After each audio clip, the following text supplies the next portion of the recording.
Hello and welcome to Canadian Comic Geek here on Just Push Play. And recently, the Man of Steel movie just came out. Hooray! And basically, it's you can easily cut this with a knife here on people who liked it and people who hated it. And I have some interesting news. For the people who liked it, good news. We have a bunch of awesome Superman stories. For people who hate it, well, good news. We actually have some better Superman stories in the movie. Let's start with what came out last week, Superman Unchained, which is actually an interesting take for New 52 Superman. It's really interesting. For one, Superman, he does save the day in the first thing. He's wondering, okay, I stopped 7 disasters. Who stopped the 8? And it becomes one heck of a government conspiracy. My only complaint about this comic is when he's actually saving the day in space. There's it takes you out of the story is his huge poster, which is easily removable, so I suggest don't remove it. It's part of the story. It's very hard to put it back in the comic, and then you just have one loose page. I recommend don't remove it, but other than that, it's still a good read, and I can't wait to see what happens in the next 11 issues of this 12-issue series.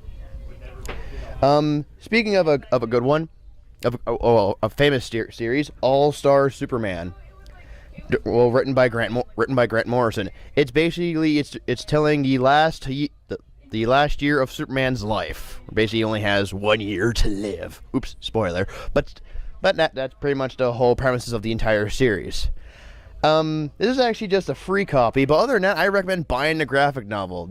Or if you're not interested in the graphic novel, buy the movie adaptation. The movie adaptation is a little bit shorter than the book, but either the movie or the book, I recommend getting either or both if you want to compare. Let's move on to an Elseworld tale known as Superman Red Sun. If you notice, it's written by Mark Millar, the guy who basically made Kick-Ass. This is one of his early works, and it's a really good tale of what if Superman as a baby landed in Russia. So he stands for truth, justice, and the Soviet way. It's really interesting, what characters are good, how everything's, how all the characters are aging in the story, and how certain characters look with the Russian feel, like Russian Wonder Woman and Russian Batman, which his hat is hilarious. Just looking at this book, just getting this book known, just to see Batman's hilarious bat hat. Alright, here's one that's basically, it's not a, you can get this in a graphic novel, but if you do find this as the one shot it came out as, I recommend, hold on, let me just, get the book here, sorry. Here we are. Superman teams up with the Fantastic Four. It's it's one of those standard crossovers kind of thing, but I like this alone because, spoiler alert, Superman basically becomes a herald of Galactus, and Galactus is not even the villain in this. That I'm leaving that for you guys to read on your own. Other than that, I recommend reading this because it's actually a really good team up for a crossover. What's the cover? Oh yeah, the cover is done by Alex Ross, who. Oh, no, we just didn't get to see the. Oh, okay, sorry. Show the cover of the comic. So people. Here's the cover of the comic. That is the front cover? Yeah, no, that's the cover of that particular issue. Yeah. But here's the cover of the graphic novel. Okay, excellent. And so in case you can't seem to find that comic, here's the graphic novel. If you can find it, they're very hard to find in stores, but if you can, get it. Get it while you can if you have the money. It's a really cool front cover, actually. All right, let's move on. It's not a particular Superman tale, but this is one of my and a lot of comic book fans' many favorites. Kingdom Come. The entire thing is drawn and painted by Alex Ross and written by Mark Waid. This is an interesting tale of basically it's 10 years in the future, and basically it's taking anti-superhero and normal superhero, but taking it to extremes that lead to an all-out war. I personally like this Superman's outfit myself, although my only complaint is a symbol. Is this really an S? Really? I'm having hard to see if this is an S. But other than that, I would highly recommend buying this book. If you can find issues, personally I say just go for the graphic novel. You can read it anywhere you go. It is a really good read, especially how characters have aged and how they take things like in the future of the DC universe. All right, this one's one of my personal favorites as a kid, but it's also a little worn to wear. Superman Batman, the first volume of like the first 6 issues put in a graphic novel. It's basically like Lex Luthor's the president.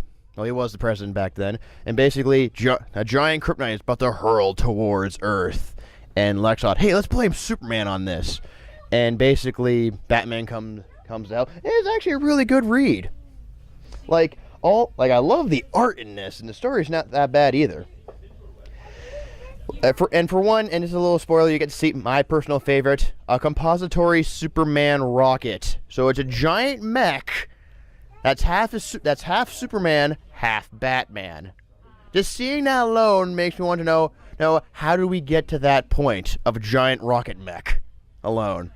I recommend this is a good read of a start of a good series. So I highly recommend buying this. Now let's move on to a few Elseworld tales, and for those of you who don't know what an Elseworld comic is, it's basically DC's version of Marvel's What If comics, where basically we take a character and spin a certain take, like the Russian Superman I showed earlier. One of my personal favorites, and I'm so happy when I found this, Superman Speeding Bullets, where Superman ends up becoming Batman.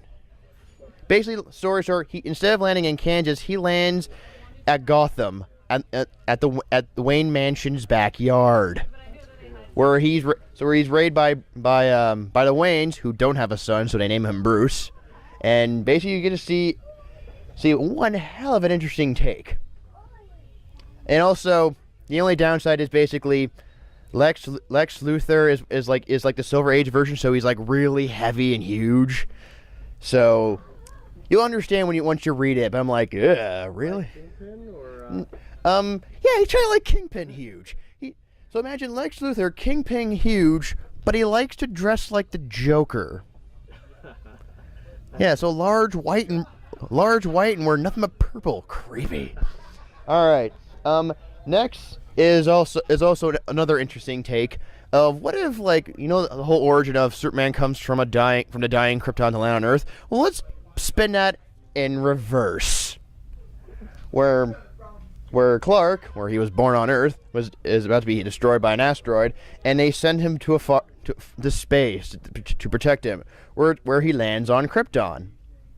I like this because you get to see the Kryptonian side, like how Kryptonians lived on Earth, and how isolated each and every individual is. Also, I like the fact that they actually use like the logic that Krypton has different physics than Earth does. So you see like Clark having to wear like this mechanical suit to actually walk. And better yet, he doesn't just like grows up and becomes like grows up on Krypton. He also becomes Green Lantern. Who does eventually come back to what's left of Earth. But other than that, I recommend reading this because, well, it's a reverse take, and also seeing what Superman's like if he was not called Superman but had like different take and whatnot. It's actually a really interesting read. If you do find this, I recommend just reading Superman Last Son of Earth. And last but not least, and this is a recent Elseworld because you don't see a lot of Elseworld comics anymore. Superman, The Last Family of Krypton, where it's the same take, but like where Superman lands on Earth. Instead, it's not just Superman, it's his family.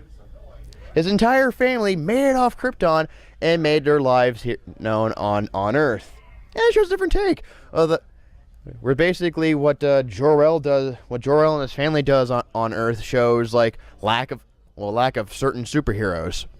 But it actually it's recommended because you get to see like they have more kids, and you get to see what life would be like if everyone with the whole Kryptonian being merged with like Kryptonian technology and interesting characters and whatnot. You even get to see like you do get to see characters growing up and having more super kids. And also, eventually, Superman does become Superman, but Jor-El doesn't like that idea at all, which I find hilarious and awesome.